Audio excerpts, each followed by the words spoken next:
Okay, right. Any other question before we go to part 2? Yes, Kerstin. So when you did the constellation on the board with Karen yesterday, and we had a figure line there, yeah, how would that, when we do the online workshops with you, how would we find out if a person is falling, has fallen, is lying down? Would we ask them, do you stand, do you lie down, or what would, or Yeah, if someone falls down, how would we see that? yeah, exactly like this. You have been on the workshops, have you not, Kerstin? Yeah, That I have that been must on. have happened.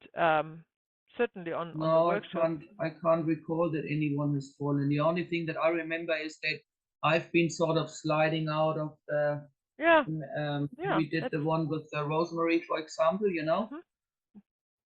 Yeah, I Yeah, So remember that's that a one. sign. Yeah, that's a sign. Yeah. So that's exactly the sign that somebody feels tired or want to lie down or put their head on the table or just tells you, I really want to lie down. Yeah. yeah, or it's not required. Like at that point, for me, it was like I'm not required. You don't need me. I just. Yeah, that's like I, falling from the board. Yeah, exactly. yeah. But Okay. they can Good. also say, I'm not connecting anymore. I don't think I have anything to do with this. Hmm. Okay. Good. So Yeah. there will be absolutely clear expressions that will come from the representative that tells you exactly what's going on. Yeah. So the most Good. challenging part is as a facilitator to sharpen your observation skills. That this is not slipping through your fingers. They will say everything you need. Hmm. Everything you need. The only question is, do you notice it or do you not notice it? That's the only question. Hmm. So you need never be worried that you don't get the signs. That is impossible because the morphic field is not working like this. And we have one example, and I think that actually today is probably, let me just quickly see, I think it is today. Um, hmm, maybe not. Maybe I mentioned it when we talked about family secrets, remember? Hmm. Remember? You remember? Really? I remember that we talked about family secrets. What are And you relating to what now? was the hack there? What was the what? Oh, when we don't look at people, everyone's looking away. They won't look at the secret. When nobody is connected. That Yeah. meaning you get no hints from the field. That Mm. is your greatest fear. But it is impossible. The hints are always coming. You just need to be able to see them. And if there is no hint, then you have a hint because that's a family secret. So there is no opportunity to not work with family constellation. That's a double no. So there's always the opportunity to work with a family constellation because you will always get the necessary hints.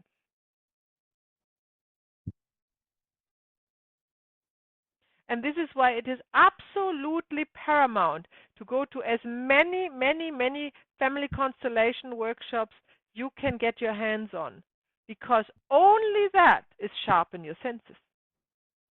Nothing else. You can read as much as you want. You can revisit the training videos as much as you want. It will not help you to sharpen your senses and to extract what is needed, what exactly is what you observe, right? If you go to a family workshop online or in person or wherever, you sit there and you see, you observe the representatives, and you come to your own conclusion. You hear what they say, you hear what the client's talking to the facilitator, you see what the representatives are doing, and then you come to your own conclusion, and then you see if the facilitator is doing the same. And then you know. That's the only way you know that you got it, right? The only way you know that you got it is if you compare your own observation with the observation of the facilitator. Hmm? That is just practice, practice, practice, practice, practice. That's all. And no matter how much you study, that is just the foundation to work. It is not the work. Hmm? All right. Any other questions? Good questions here. Okay, let's go. Proceed with our last part of the theory or the knowledge. Let me just share my screen again.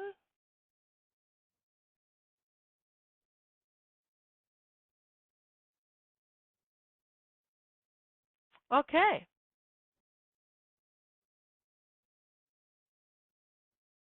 So, today we are looking at internal constellations with a training session. We're looking at floor anchors.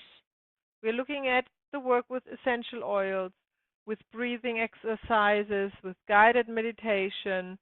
We are also going through some specialities under troubleshooting. And of course, we will have another exercise for you, so you can put it all into practice. Now let's talk about the internal constellation.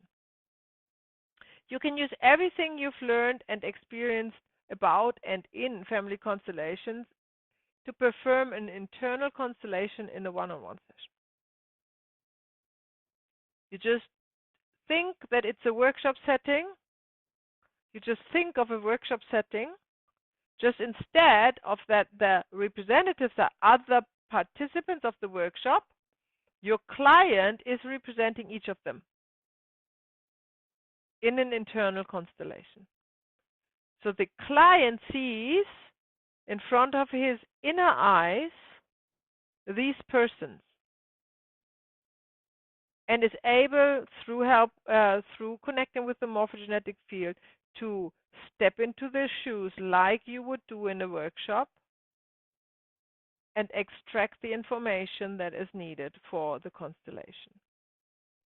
And I'm using internal constellations with participants who are not very visual, who don't need the figurines, right? Who are more creative, who are more who also experience in meditation, for example, right? And it's a brilliant tool to work with somebody. Even on phone, you don't even need a Zoom call for that, right? So what is an internal constellation? It is really a constellation that is internalized, that happens only in the mind of the client. And if you have followed, and it's worth to be to have a little bit of knowledge of pretty much all subjects around, a little bit about psychology and mental training, for example, right? It always helps in your work. If you know a little bit of biology and mathematics and physics and psychology and philosophy and history and other healing modalities and everything. So don't focus too much just on family constellation. The really good facilitator, in German we say it's a Hans Dampf in allen Gassen, knows from everything a little bit. So that is sharpening the senses to see something more than just the family in front of them and the background where this comes from. So when you are performing an internal constellation, it works as well as in a workshop setting or in a virtual workshop as well. The connection to the morphogenetic field is outside of the physical realm. It is like you can train your muscles mentally. You know how triathlon athletes, or race drivers, or you name it, they are going through the parkour or wherever they need to go with closed eyes through mentally and performing exactly what they want to perform there. Like a race driver would brake at the brake point and accelerate at the half turn point and knows exactly what line to take, yeah? And that all mentally and over again. And that is for the brain real, as if they would sit in a car and train, yeah? And that's actually the same with the internal constellation. For the client, it is as real, this constellation, as it would be in front of his eyes in a workshop setting. Not everybody is has the prerequisites to do internal constellations. They might, if somebody is too much in the mind and too visual, or needs something more like the figurines or other objects, something more tangible, then this is not the method to choose. But then you have these people who are very creative, who have a good meditation practice, who can very easily visualize, and then that's a really great tool to have, because you don't need anything for it. You just need to talk to your client. So who's facilitating, constellating, and representing in an internal constellation? That might be a little bit confusing now, so I repeat it. You are, as a facilitator, you are facilitating, and that's all you do. The client is constellating and representing each family member. That is actually not so far away from what we have seen yesterday with the figurine board, because here the client is also representing every figurine on the board, so every representative, one after the other. So that is here, it's the same. Sometimes you might have, as a facilitator, you might picking up on something or resonating with something from a representative. That's fine. That is more because it is obvious for you. It comes to you as an information from the morphogenetic field, but that doesn't mean that you are actually representing a family member. So don't mix that up. I extremely recommend to stay away from representing a family member other than in an interrupted movement towards the mother to represent the mother. That can happen easily, and that's totally okay, because this is trauma work, yeah? It's early childhood trauma work. But everything else, leave it to the morphogenetic field. So we go through this by step. So how do we introduce and set up an internal constellation? We need to prepare the client to go in alpha state. So we do that exactly like we did in the regression or in a meditation, the guided meditation, or whenever you want the client in alpha state. It's nothing different, right? It's exactly that. Plus, you would like them then to visualize in front of the inner eyes, or that's actually already the session. So let's keep it clear. The setup is you need nothing. The client can be on phone. You don't even need to see them. You're just talking. Then you ask them to go in alpha state through relaxation, as exactly like we did in regressions and guided meditation. And once they are in their happy space, right, or in their peaceful area or room or whatever, they feel safe, then you start the session by saying, is somebody coming up from your family? Or when you have talked with the client that he wants to look at, let's say he wants to look at his father and his brother, because there is some imbalance that he feels, then you ask him to visualize the father and the brother, and themselves, of course. Now, the only difference is now, because you don't have any visual support, you don't know what the client is seeing. So now you need to be like a detective, very precise in your questions to find out what he is seeing.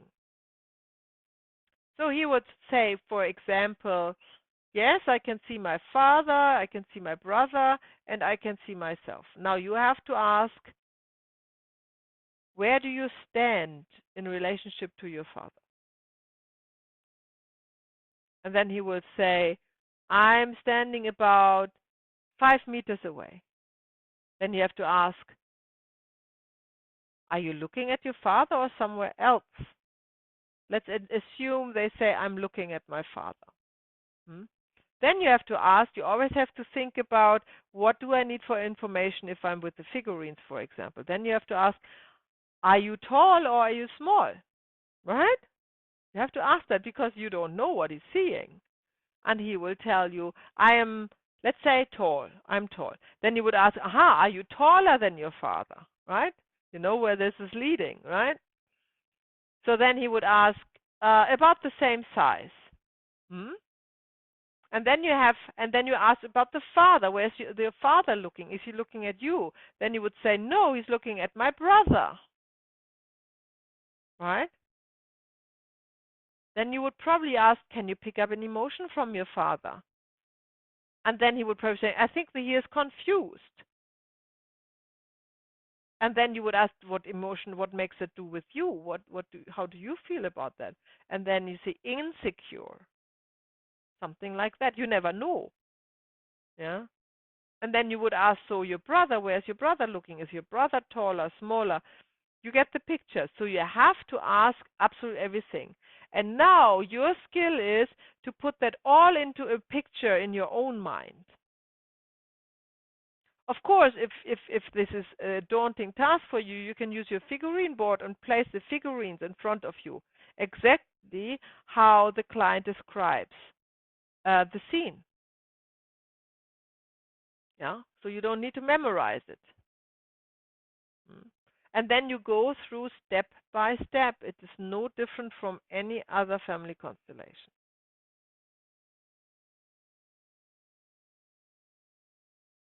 And then, of course, you have the closing. And in the closing is, so the session is over. You say, okay, we leave it here. And then the closing would be to take your client out of alpha state back in the room where they are sitting.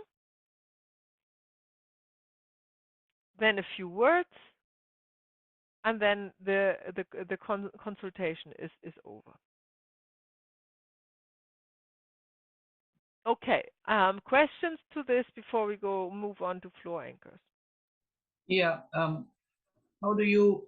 So you probably wouldn't do that with a first of client. So you know someone, and then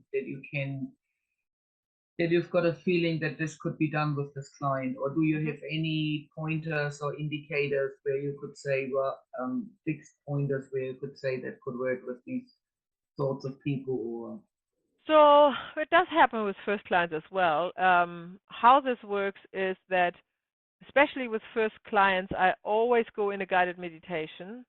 I don't do that when I have clients coming often and I know how quickly they can connect with the field. I may ditch that, save that time. But if I don't know a client, I always go in a guided meditation with them first. See how they connect with their family system. And sometimes they are so vividly visualizing in their guided meditation their family members, and they are so connected with their own issues that they are actually starting to tell you what's going on, and then you're already in it practically. And then I'm not breaking it up and say, okay, come back, we are now looking at the figurines. I just continue with that. So it's kind of a natural process. And if I have a client who is like this in alpha state and likes to visualize, then I know that, of course, because we did that before, and then we will just continue to work like this most of the time. Yeah. But when in doubt, of course, you use the figurine board. Yeah. I'm just thinking you could use this method to work with a blind person, for example. Not that this has happened to me, but this would be amazing work to do for the family system when a blind person comes to you. This is the only skill that you need here, and on top of everything else, is that you ask every single step that you would have in a constellation in great detail. Right? So this method is probably also not particularly useful when you have lots and lots of people, let's say 20 representatives. Right? I would say that's probably getting a bit out of hand then. But for example, because yesterday when you said you want to look at your mother relationship, Kirsten, an internal constellation is better to look at mother than figurines. And if we have time, we might use this as an example and go there into this a little bit. Any other question to internal constellations? Okay, so floor anchors. I have heard other terms about this, but I use floor anchors, and it's good to memorize. If you know what I'm talking about, and you know it by another term, that's fine. That's fine with me. So floor anchors are. I use pieces of paper. It could be anything, but I use pieces of paper that you write some short sentences or words on, and then turn them around, so the client doesn't know which words are. And then you ask the client to connect by stepping on this piece of paper without shoes, and you observe what the client is doing and feeling to draw a conclusion whether this option, let's put it that way, or the words or the sentence they are standing on resonates with them as true or not true. So it's the same thing like in family constellation. And that's actually really good also to train if you have a friend to do that. A brilliant tool for decision making. Use this, and then you can also train this connection that you guide your client through. Yeah, to connect. This is kind of a representation. So the client is representing all of these options that you put on each sheet of paper. Beneficial use of floor anchors is, as I said, decision making is great. So I think it's one of the best. If somebody comes, I had a client, you wouldn't believe that, but yes, I had a client who came with me, who knows how I work, and he already came with the written papers, and there were all car names on, because he needed a new car, and he couldn't decide which car to take, which car to buy, I mean. So this is brilliant. You can use floor anchors to find out which car you should buy, or which house you should buy, if there is or which job you should take, right? If you have like 2 or 3 options that are equal to you, where you really don't know how to decide because you like them all, yeah. So that could also be an option for Karen now. She had 3 options yesterday. Yeah. If she would write them on a piece of paper and then just mix them up and then put them on the ground, on the floor, and then you step on them and feel what comes up, Karen, then this could be another indicator. Yeah, exactly. So that would be an example when you use floor anchors, if you don't want to go deep into, soul movements, right? Finding the issue to work with. So your client comes and said, well, I have 3 issues. One is my mother, the other is my workplace, and the third is a disease. Yeah? Where shall we work with? And then you could say, okay, we write that on a piece of paper, and we do use the method of floor anchors and find out where we work with. Right? And then you do a family constellation with this issue. So here is a how-to and a couple of tricks and tips. First of all, when you write the words on, use the short words, right? It's the same like in family constellation, no stories. Dense it down to 1 word, 2 words, 3 words, a very short sentence. Yeah. And of course, don't use a marker that shines through. Use some like pencil that doesn't shine through, right? So really, and then you mix it up, and the client does not know which one is which. Yeah. Add an empty sheet is a little bit my hack to find out, because they come with options, but there's probably a completely different option they never thought of. Yeah. So an empty sheet is, I think, is always needed to add to whatever options the client comes with. Yeah. Use no more than 3 to 4 anchors at a time. I prefer 3 plus 1 empty sheet. That's for me max. And if the client comes with 5, 6, 7 options, I would ask him, okay, let's make here, what are your favorite options? Is this pile? And what are your less favorite options? Is this pile? And then you go with the pile of the favorite options. Like pick your 3 favorite options. Yeah. And then now we talk about how you draw a conclusion out of this. As always, observation is key here. You want to observe the first reaction when the client steps on this sheet of paper, one at a time. That is the face expression, that is the body language. And then, of course, words. He might say, that feels horrible, or that feels really nice, or I don't feel anything, right? So this is what you need to recognize and memorize to draw a conclusion out of this. We have, for example, you might know kinesiology. I never know how to pronounce that. You know, muscle testing. And how the muscle reacts to truth and not truth. Some do an arm, the others do this, whatever. There's lots of methods. Kinesiology. Huh? Kinesiology. Kinesiology. Kinesiology. Very good. So think of that when you think of the observation. For example, when there is a positive reaction of the body to something, the body tilts forward. When there is a rejection or a negative reaction to something, the body tilts backwards. Could be very, very slightly, but it is noticeable. This is why you never stand face to face to your client. You always stand at the side. So you are here looking at the client, and the client is looking forward. So you see exactly when it's going that or that direction, right?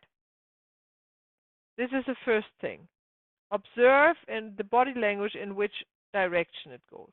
Then there are more subtle body like a fist, as always, or clenching of the jaw, or when the hands are heavy, falling down, or they go to their knees, or any kind of sign of a draining, heavy energy.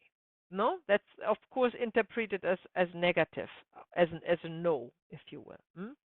And then the positive interpretation is moving forward, lifting, growing a little bit, and then of course facial expression. Smile is very important, or a frowning if it's negative, or a smile when it's positive.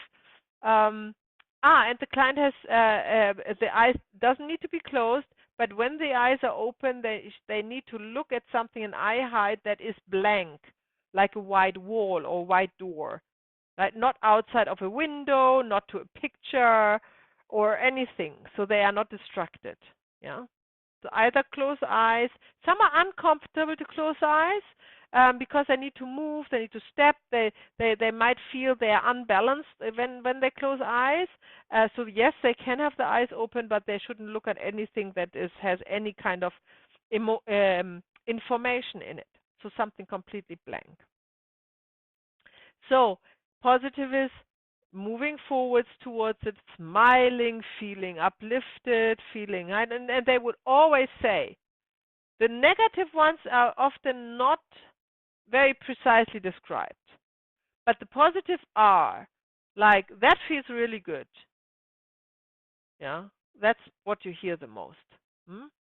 Or here I feel good, right? Or there's something positive coming from this place or something, right? And then you have the neutral, where they say, where they neither sway forward nor backwards, and they say, I don't know, I'm not feeling anything, I have to say. So now you take either a mental note or you write it in your notebook which option had what reaction. And then when he's been through all the floor anchors, you take all the floor anchors away. Don't mix them up, yeah? And look up. Start with one. Start with a negative one. Look up which was the clear no. Put it aside, right? And then you come to the clear yes one. Or one. Maybe there were more than just one, right? And then you can repeat it with the ones that were a positive reaction. You just put the negative reaction. And normally there is only one that is clearly positive. And then you read it out, like in this example with the car, there was either a BMW or a Toyota or a Porsche, let's say it that way. And there was only a positive reaction to the Toyota, and some indecisive and negative reaction to the other ones. So you would say, okay, the positive reaction was the Toyota. You don't say buy the Toyota. That is still his decision. You just say, okay, you had the most positive reaction to the Toyota. That's all you say. So Maya, so when you say you have a couple of positive ones and one negative one, so you have two more choices. So would you lay bare these two choices to the client already, or would you keep it for yourself? And like, would you say this is yeah. so you've got up to you. Up to you. Okay. Completely up to you. Okay. Makes no difference. Okay. Makes no difference. Up to you. So I think I told you everything. And of course you can do that also virtually. You can ask your client just to adjust the camera so you can see the whole body, and they can write on the paper, and then they can mix the paper and lay it out so they don't see it. So you don't need to be in the room. You just need to be sure the camera is showing the whole, or the whole upper body, better the whole body, right? So you would, in this case, if I would be the client, you would ask me to stand up. Let's see if I can demonstrate that here, if I can go far away enough to get up. Here, can you see me? And then turn around like this. Oh, but don't look at this. Turn around like this to the wall. And then step on one leaf, on one of the papers. Right? And then you see if they sway forward or backwards, or if they kind of go down, or if they kind of feel good and happy about it. Right? And then don't forget to ask them when they come back, because you take note what they say to what. Then don't forget to ask them turn it around in the same order, of course. Otherwise you get confused, right? Okay, so we do an exercise. Any questions before we do that?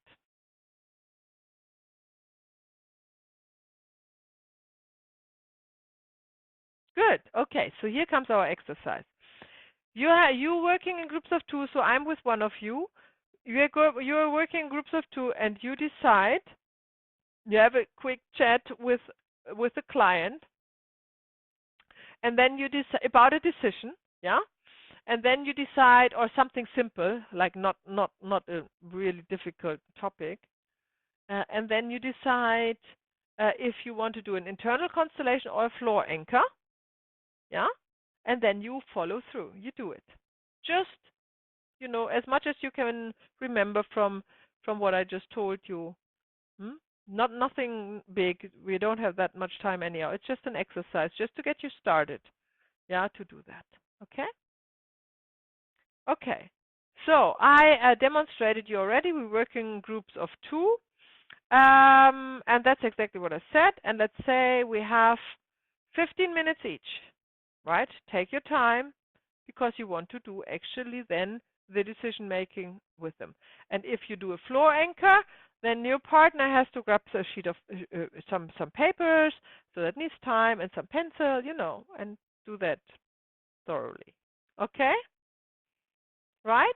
Okay. So I will turn that off. And I will, of course, save after 15, because where I'm at, we only do 15 minutes in my group, right? Because I will be the client, obviously. And then I will say to the other group that 15 minutes are up, so you need to swap. Wherever you are, you just stop, yeah, and swap, right? So don't come to an end. Just stop there and swap, so the other one has also 15 minutes to practice, yeah? Okay? Understood? Okay, fantastic. So I will let the computer decide the breakout rooms, and I see you soon.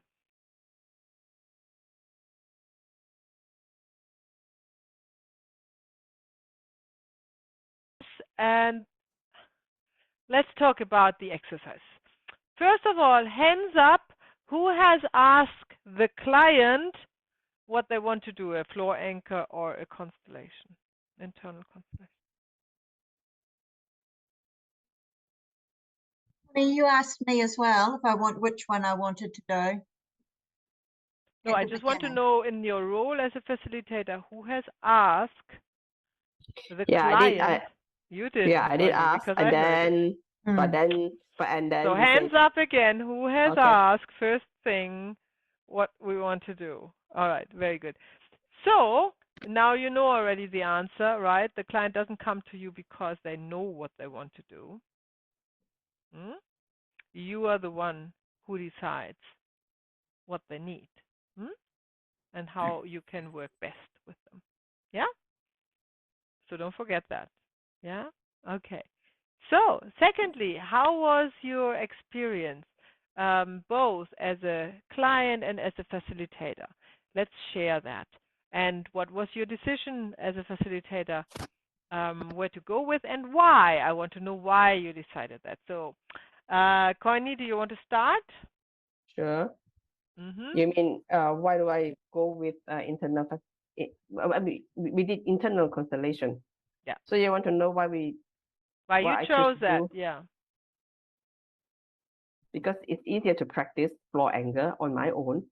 Mm-hmm. And the internal constellation, I need a partner. Okay, good. Very practical. Yeah. Okay, good. Very good. And what was the issue?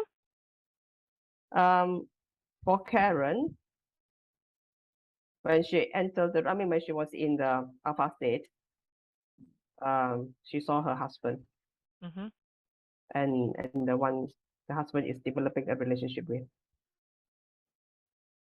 Yeah. So I think it's more like a relationship issue. Yeah. So was there an issue that Karen told you as a client, or did she just say, I come here and you choose what we look at? I didn't ask her that one. We just decide that internal constellation is the way to go. And an open internal constellation. Yeah. You didn't know where this was leading you. Yeah. Okay, cool. So, all right. So how was it? So in 3 steps: introduction, like alpha state, then the session, and then the outro. Coming back, how did you lead? How did you experience Courtney? How you led that? I think I didn't do the introduction. Okay, but you got her into alpha state. You did. Oh yeah. That one, yeah, we did. We get into the alpha state. Like the one that we did, the past life regression. Yeah, exactly. That one, yeah. Yeah. Yeah. Then I led Karen into a room. Yeah. Then I get her to share who she saw in the room. Yeah. Then I came to know it as her husband. Very good. Yeah. Did she also see herself? Yeah. Yep.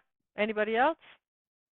There's this friend that the husband is developing a relationship with. A But she third said that, person. yeah, and she said that all the time. Ah, yeah. Mm. There was the sack, Connie. That was the most Yeah. important thing to me, was the sack. The what? On the floor. But I wondered if there was a sack on the floor, but I wondered Oh. if the sound wasn't clear.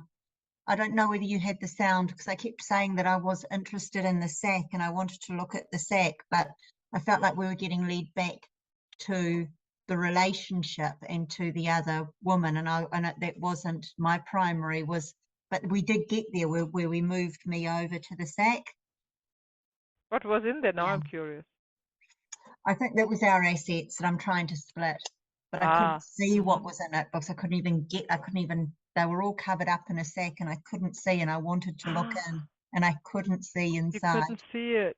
Yeah. Interesting, eh? Interesting. Mm. So, Connie, how did you experience this? Have you asked the right questions? Did you see it in front of your eyes as well? What she was seeing, how did that go for you? I tried to envision. Mm-hmm. I envision what she told me. I put it down on my sketchbook. Mm-hmm. I'm not too sure about asking the right question, but I'm trying to get the husband, because she said during the constellation, Karen did say she want to discover what is in there together with the husband. But when we try to get the husband to come closer to the sack on the ground, on the floor, then time's up. That's where you appear. Woo-hoo-hoo. Okay. Yeah, and the Well, husband is like dragging his feet, and he's not willing yeah. to move towards. So there was a lot in this, right? Is it a sign that the husband is not willing to come to a resolution with Karen? Is that a sign? No, we got interrupted. We hadn't finished the movement. No, we don't know. So, It's just 15 minutes, and of course, a normal consultation would be 45 minimum. So you go through all of this, but it sounds like that went well. Yeah, did Karen, did she ask enough questions? I think it went well. I mean, we established who was in the room, what the relationships, how every representative felt, where they were in regards to each other spatially, how they were facing, and then what I was wanting, and where my movement was wanting to go to. It felt a bit clumsy sometimes as a person trying to explain what I'm feeling and to have it heard. But I also wondered, because I know that when I was constellating for Connie, she said several times that she couldn't hear clearly.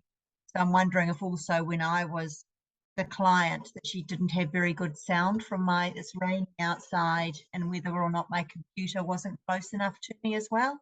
Okay. But so what I can pick from all of that.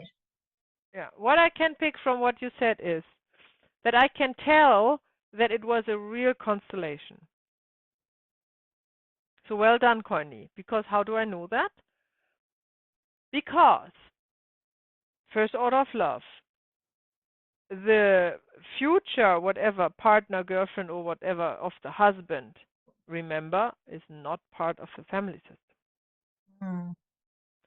So if Karen would be interested in her and the relationship between her and the husband, she would be in her mind, emotionally, But she wasn't. She was interested in the sack, right? Which is, of course, part of the family in this incident, yeah? Representing somebody from the family system. So this is how you know, Connie, that she really was in alpha state and that she really was representing in the constellation and not still in her mind or in her emotions. So that means in a constellation, not only we can see the real people, you can see object. The objects, yeah, they will become real people over time, but yeah, you start with because objects. when she say the sack on the floor, I was like I don't know what to do. It's not a human. It's an object. Yeah, Yeah. So Karen is the one who says I'm more interested in the sack. Yeah. So somehow I get to hear. I think you have repeated it a couple of times. Only then I heard it. Yeah, I think the sound quality is a problem.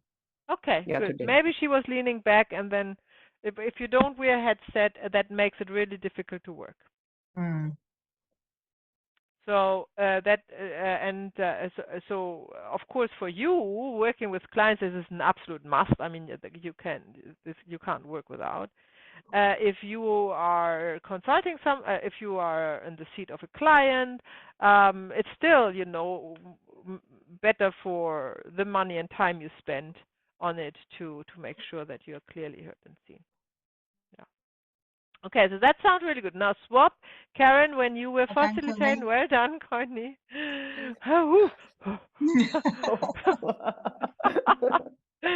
So, Karen, so how was it for you? What did you facilitate? How did it all start?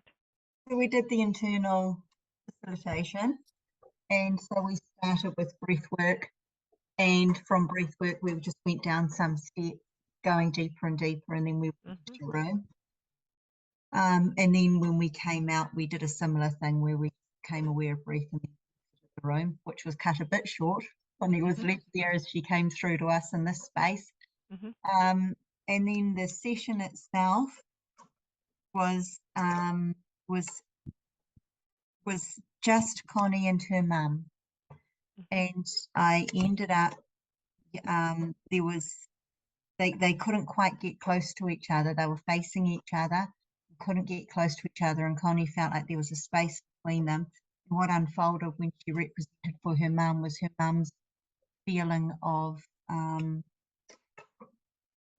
needing Connie for her safety, for her safety, and Connie's feeling was need for freedom, and sort of feeling a little bit sort of suffocated by it. And then so we did go through Connie saying, and it felt good for her to say, please, Mum, I want my freedom. She felt that felt relieved and true. And she said, thank you, Mum, I have my freedom. And she felt like that felt okay. We had Connie's mum, I asked her to say, look at your face, Maya, I'm feeling like I've said the wrong things. No, it's okay. No, it's what you said is correct so far. I asked Connie's mum to say, yes, I give you my freedom, my daughter, but she felt like she was not capable to do that, and that she felt sad. So you asked Connie to go into her mother and speak for her, right? Yes. So I was asking Connie to represent her and her mother. Yeah. On the way through. So I was asking Connie at times to be and I was saying, Connie's mum, how are you feeling now? And Connie's mum, can you look at Connie? And so I was asking Connie to represent her mum. And then I asked if I said, I asked the mum to look around the room to see where the dad was. And I introduced the dad, and at first she was resistant and said she didn't want to see him. And I just said, where is he? And she said, he's in the corner. And he was looking at them, and she was resistant to seeing him. So then I asked her to say to him that, please, Dad, I'm little and you are big. But she that didn't feel right. And I asked her to try and move towards him, and she didn't want to do that either. And we were interrupted. So, okay. So, so Connie, how was it for you? Did you see in front of you in the eyes your parents clearly and yourself? How was this? Yeah. How did you? Yeah, great. Yeah. Yeah. And it was no I problem. mean, I don't see. I kind of feel it. I mean. Yeah. I mean, seeing is like, of course, not the same seeing, but yeah, you feel it, and it was, you could feel the emotion of your mother and her movements. in this internal. Yeah, that's why I feel that she she's not she wants to give the freedom, but she's not capable. She feels unsafe. Good. Okay, so great. So looks like it was well facilitated. And now let's talk just briefly, because we are there, about the dynamics. Yeah. Now, it doesn't matter if it's an internal constellation, if it's a family constellation in a workshop or in a one-on-one session with figurines. Doesn't matter. Same thing. It's always module 1 to 3.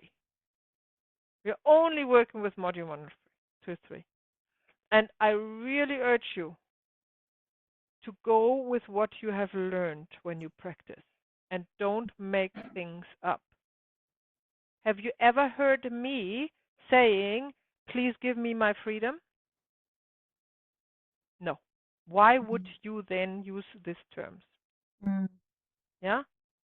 Don't do that. If there's a please from a child to the mother, it is only the please, "I need you." There is no other please. Yeah? We are only working with, in this case, it's an interrupted movement towards the mother. Yeah? Same with the father. With the father, it seems to be more clear. Yeah? But with the mother, because of what Corny shared about freedom, you felt the urge to provide for her this line of inquiry, but it's not what you've been taught. Right? So it is not, you understand, you are not working on an interrupted movement if you use the words, "Please give me my freedom." That is kind of a contradiction. Yeah? So then the field doesn't know what shall happen here, right? Are we having a please, "I need you," mother, child to mother, or are we having are we beyond the please already and say, "Thank you for your love, now I am free and I can move on"? Because if she can't go to her mother, there is no thank you possible. Impossible. Just remember what you have learned. Impossible. So you are leaving the realm of family constellation and the orders of love of Bert Hellinger and just doing a little bit of role play. Yeah? And it's really good that you do that to know the difference. Yeah? And that is exactly the trap to fall into, especially in one-on-one situations, that you are following, that your client is guiding you. I don't want to say manipulating, because manipulating sounds like what am I saying? Like a premeditated kind of strategy, right? Intentionally. You mean intentionally? Kind of intentionally and really, but unintentionally, the client wants to lead you because they don't know that you can. This happens all the time. So you need to listen and then discard it. And just remember what you have learned. Right? And follow these very simple steps. In case mother-child, please. Look, if this were another situation, now just because she said she can't go closer, you know already it's an interrupted movement. You don't need to know anything else. So you just go Actually, with this. What I share with her is that I feel there is a space between us, like 3 meters away, but there is a very strong energy within the space that it's like a blockage. I cannot go closer, and nothing else can come. All she needs to know is that you cannot go closer. Everything else is for you. And for the facilitator, it's only the fact. And nothing else can come closer. Yeah. Like even that's the trauma. And so you don't need to know that as a client. You don't need to know anything. And you think it is super important that you tell about a wall and about freedom and about, you think that. That's your right. But the facilitator is not irritated by that or misled or misguided. So that means the correct phrase for a facilitator to success should be, "Mom, I need you. I need your care and nourishment." And try to move the client towards the mother. Yeah, that's all. And make them smaller, or lay them on the belly if there's no movement. It's still, that's the interrupted movement. Okay. That's it. And that's what you perform And you don't go astray with other terms that will inevitably come up in a client conversation. Yeah. Mm. So that's a really good example. And then you with the father, but then you followed it through, right? Mm. Yeah. Yes. See? Because Yeah. maybe Connie hasn't talked about the father so much. So then you were not distracted. That's my grandpa. Your grandpa. My mom's Mm. father. Oh, okay. I thought it was your father in the corner. Yeah. No, so what was interesting, so what I ended up doing there, so I failed to recognize the interrupted movement with the mother, with Connie, and you know, do the healing movement.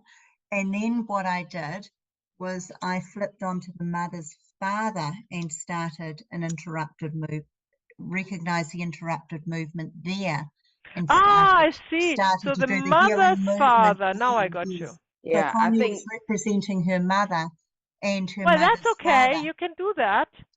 Yeah. That's totally Yeah, fine. And you but do that when the interrupted movement from when the mother has her own interrupted movement towards the father. That's perfect. Yeah, you start there actually.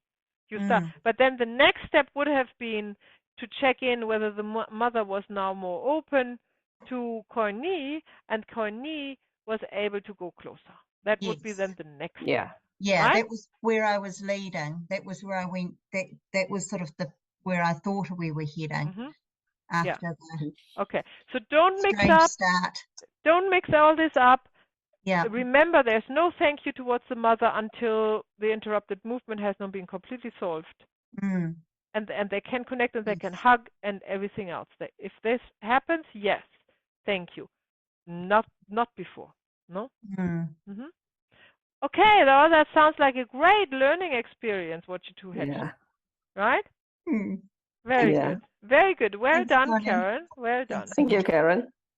Very, very good. And done, Kerstin. How was yours? I don't know. I think it was, as I said, the exercise I think is really great. It's the logistics of doing it online that you have to make sure that you really keep a very close tab, that your customer, your client knows what they have to do if you do it online, that you So see what that. did you do actually? They don't know that.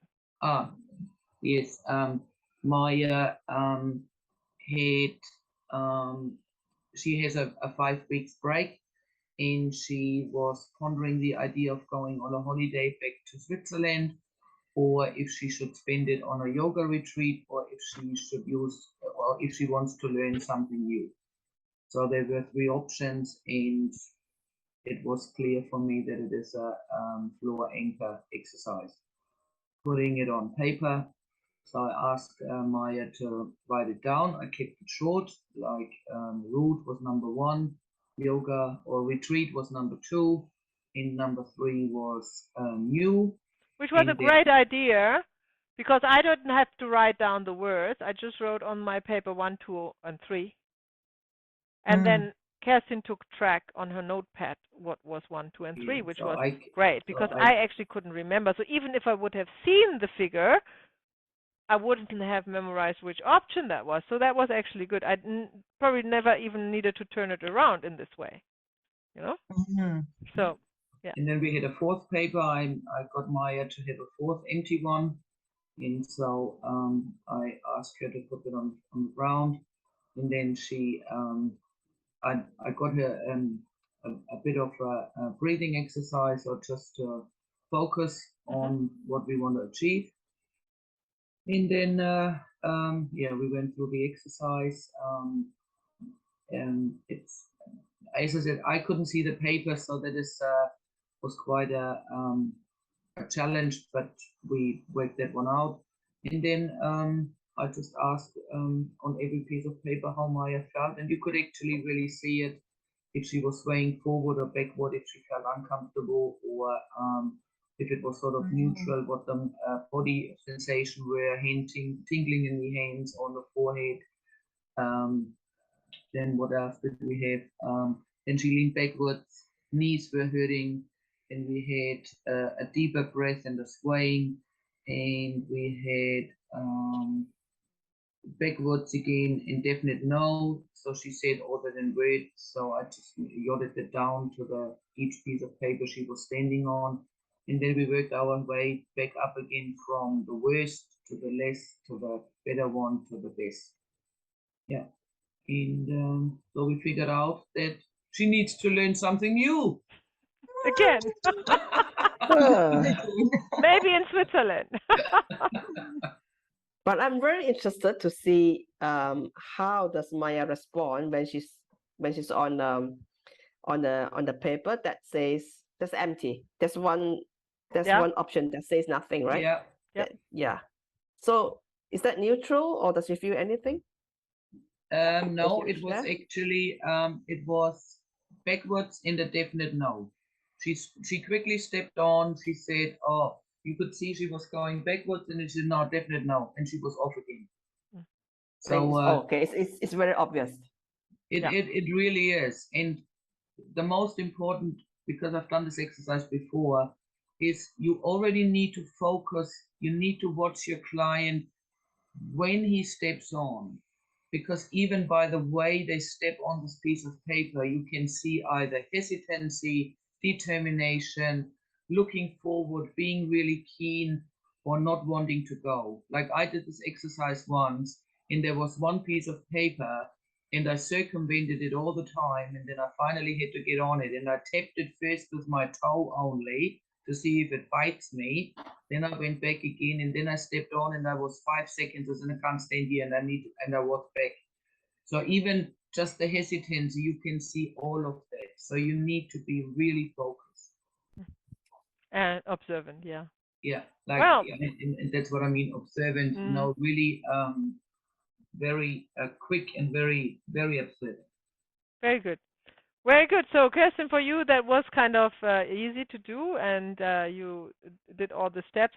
Only that I was facing the camera first, and you didn't correct me, so you didn't ask me to turn around so you can see my face. I did realize that, and then you corrected yourself. Yeah, I did. Yeah. But do we normally ask the client how do they feel, or we just observe their posture? No, I did ask Maya how she felt every time. I did ask, so how do you feel? How does that feel? And then she was just responding. And I always ask at the end of when she had her say freely, then I said, is there anything else you would like to add? And then, okay, let's get off and on to the next one. And what she described verbally normally coincides with your observation. Yeah. Okay, well, that's interesting. And also, it took exactly 15 minutes for the whole exercise. So it can be very quick. Also. And it's really good even for us. You know, I've done it myself for stuff that I had to decide, and I did it for the course when I was humming and hawing with the course. Oh, really? Yeah, good. Yeah, I did. Like I had the 3 different dates. You know, middle of the next year, January, coming year, and an empty one, and yeah, I'm using it quite a bit. Very good. Yeah, it's a brilliant tool, also for self-help, definitely. So do use it on yourself, but you can also use an internal constellation on yourself, of course. Right? We can do an internal constellation for ourselves. Sure. Yeah, you can definitely lead yourself into relaxation and visualize mother, father, or partner, or whoever. If we are doing that on ourselves, do we just do an open one? I mean, just like what Karen and I did. I mean, it's an open one. I don't know what she's. Who I is think she that going would to be good. in the room, or do we go in there with a specific issue to solve? Both. Okay. Both. But it's certainly also interesting when you do it for yourself that you are open to see what comes up. Good. We go on our break. Yeah, you well-deserved rest for 10 minutes, and I see you 5 to 7.